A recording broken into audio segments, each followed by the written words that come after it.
پہلے تو میں نے مسلمانوں کے اخلاق سنے تھے، اب تو میں نے دیکھ بھی لیے، پر یہ بتا جب 12,000 آیا تھا جان کیوں نہیں چھڑائی؟ تو حضرت چارہ کاٹتے کاٹتے رو پڑے،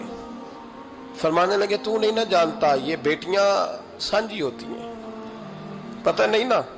میرے رسول پاک نے تو حاتم تائی کی بیٹی کے سر پہ کپڑا رکھ کے کہا تھا بیٹیاں برابر ہوتی ہیں، تو یہ نہیں پتا جب اس کی 6 بیٹیوں کی شادی ہوئی ہے میرے اندر روحانیت کتنی بڑی ہے۔ فرمایا پھر 12,000 آیا ہے تو 2-4 بچیاں پھر گئی ہیں،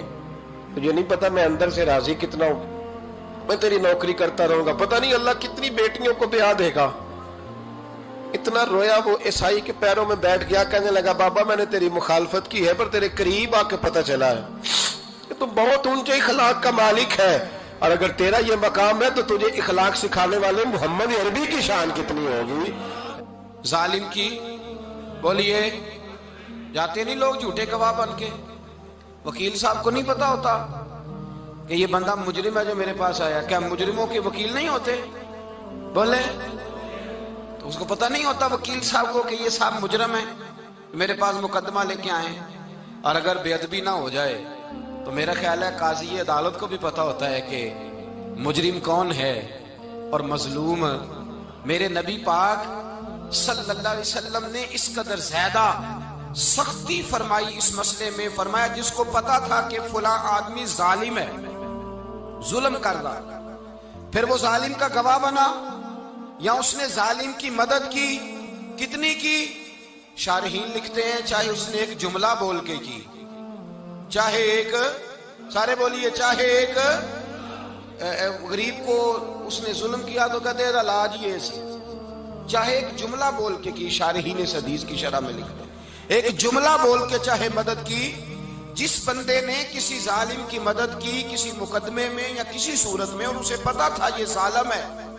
میرے نبی پاک صلی اللہ تعالی علیہ وسلم فرماتے ہیں اگر اس نے مدد کی، ابھی ظالم کی بات نہیں ہو رہی، ظالم کے مددگار کی بات ہو رہی،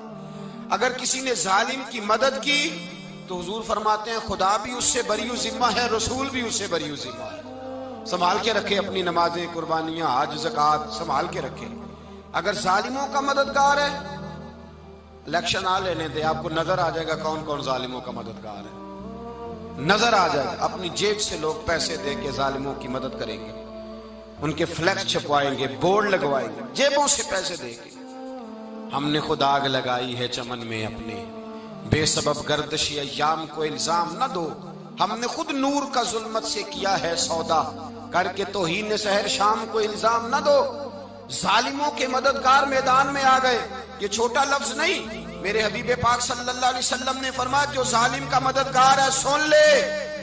لے جو سجن کے ساتھ کچہری جاتا ہے، وہ یاد رکھے جو دوست کا گواہ بنتا ہے، وہ یاد رکھے جو کہتا ہے میں مانگی گیا تھا، مجھے بلایا گیا تھا قبضہ چھڑانے کے لیے کسی غریب بیوہ کی جائیداد پہ، کب وہ سن لے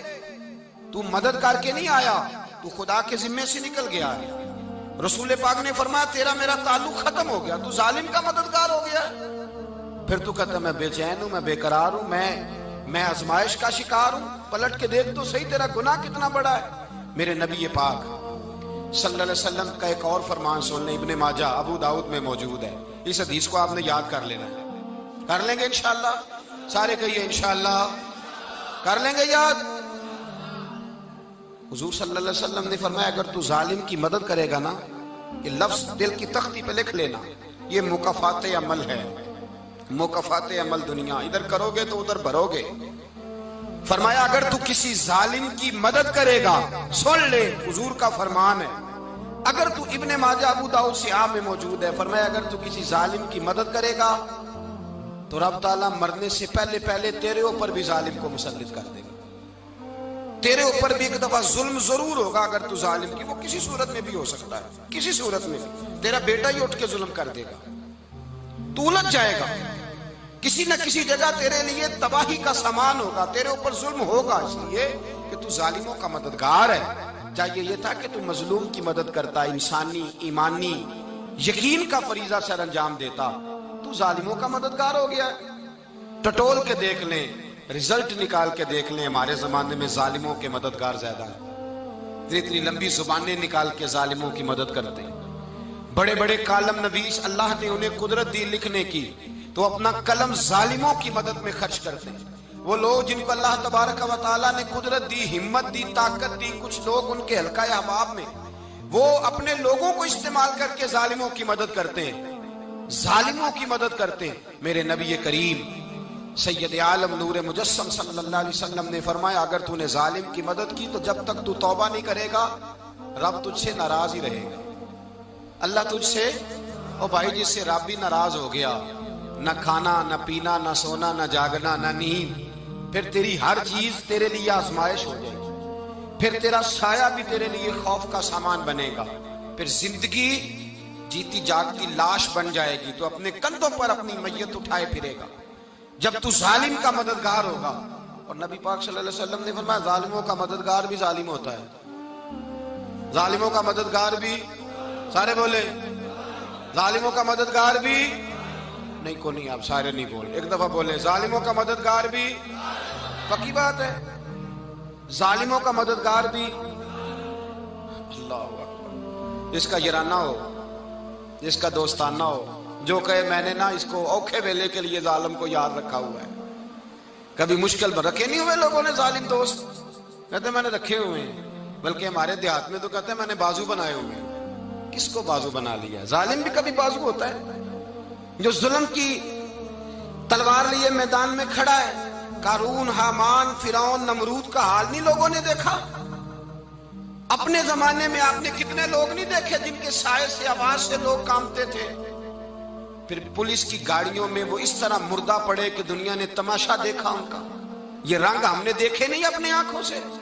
فرمایا ظالم کا مددگار بھی، جو کار میں بٹھا کے لے کے گیا وہ بھی ظالم، جس نے چائے پلائی وہ بھی، جس شخص نے کھانا کھلایا وہ بھی، جو کچہری تک ساتھ گیا وہ بھی، جس نے فلیکس کے نیچے، بڑے شرابی کے نیچے چھوٹی اپنی فوٹو لگائی وہ بھی، جو ووٹ کی پرچی ڈالنے گیا وہ بھی۔ کہہ دینا باہر نکل کے کہ حضرت صاحب نے سیاسی تقریر کی ہے، کہہ دینا، پر بات تو سچی ہے نا۔ خو کرے ہم تو سے تھوڑا سا گلا بھی سن لے، خو کرے ہم تو سے تھوڑا سا بھی گلا۔ امام مالک کے پاس ایک بندہ آیا، اس نے کہا حضور میں درزی ہوں، ایک ظالم بادشاہ مجھ سے کپڑے سلواتا ہے، میں تو ظالموں کا مددگار نہیں نا۔ ایک ظالم بادشاہ مجھ سے، حضور میں تو مددگار نہیں نا ظالموں کا، جو فرمایا ظالموں کا مددگار بھی ظالم ہوتا ہے، تو کپڑے لے کے آتا ہے میں سی کے دے دیتا ہوں، ذمہ داری نہیں۔ یہ ایک آدمی دکاندار ہے، اس سے کوئی بندہ چیز خریدنے آئے گا تو تھوڑی کہے گا میں نے نہیں دینی، تو دے گا۔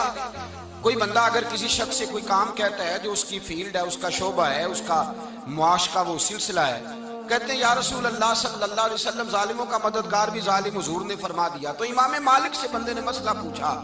دل کی تختی پہ لکھنے والی باتیں ہیں، کہا حضور میں درزی ہوں، ظالم کپڑے سلواتے ہیں، میں تو مددگار نہیں نا۔ امام صاحب کہنے لگے نہیں، مددگار تو وہ ہوگا جو تجھے سوئی دھاگا فراہم کرے گا، تو پورے کپڑے سی کے دیتا ہے، تو خود بہت بڑا ظالم ہے، تو پورے سوٹ سی کے دیتا ہے، تو بہت بڑا ظالم خود ہے۔ مددگار تو وہ ہوگا جو تجھے دھاگا دے گا، جو تجھے بٹن دے گا، جو تجھے نلکی دے گا۔ جو ظالم سے اتنی نفرت، ظلم کر کے بندہ آئے، یہاں تو ہمارے زمانے میں ہیرو بن جاتے ہیں لوگ، ظالم ہیرو ہے، لوگ اس سے ڈرتے پھرتے ہیں، گھومتے پھرتے ہیں، اور بہت سارے کم مزاج لوگ اس کے پیچھے ہاتھ باندھ کے پھرتے ہیں۔ ظالموں کی مدد کرنا، ظالموں کے ساتھ رہنا، یہ ظلم ہے، ظلم، یہ زیادتی ہے۔ میرے نبی پاک صلی اللہ تعالی علیہ وآلہ وسلم نے ارشاد فرمایا، یاد رکھو رب فرماتا ہے میں مظلوم کی مدد ضرور کروں گا، چاہے جلدی کروں چاہے دیر سے کروں، میں مظلوم کی مدد۔ اور حضور صلی اللہ علیہ وسلم نے فرمایا ہے، حضرت معاذ بن جبل کہتے ہیں حضور نے مجھے یمن کا گورنر بنایا، جب میں جانے لگا نا تو حضور نے بڑی نصیحتیں کی، بخاری میں موجود ہے، فرماتے ہیں جب میں پلٹنے لگا تو میرے رسول نے فرمایا معاذ ایک منٹ ٹھہر جا، ایک بات میری یاد رکھنا، اس کو نہ بھولنا۔ کہا حضور کیا؟ فرمایا دیکھنا کسی پہ ظلم نہ کر بیٹھنا، کہیں تجھ سے زیادتی نہ ہو جائے۔ محبوبہ پھر حضور نے فرمایا سن میرے معاذ، میں تجھے گورنر بنا رہا ہوں، زیادتی نہ کر بیٹھنا۔ یا رسول اللہ صلی اللہ علیہ وسلم کیا ہوتا ہے؟ تو میرے کریم نے فرمایا جب مظلوم دعا کے لیے ہاتھ اٹھاتا ہے تو عرش کا مالک کہتا ہے فرشتوں پیچھے ہٹ جاؤ، عرش کا مالک کہتا ہے فرشتوں پیچھے ہٹ جاؤ۔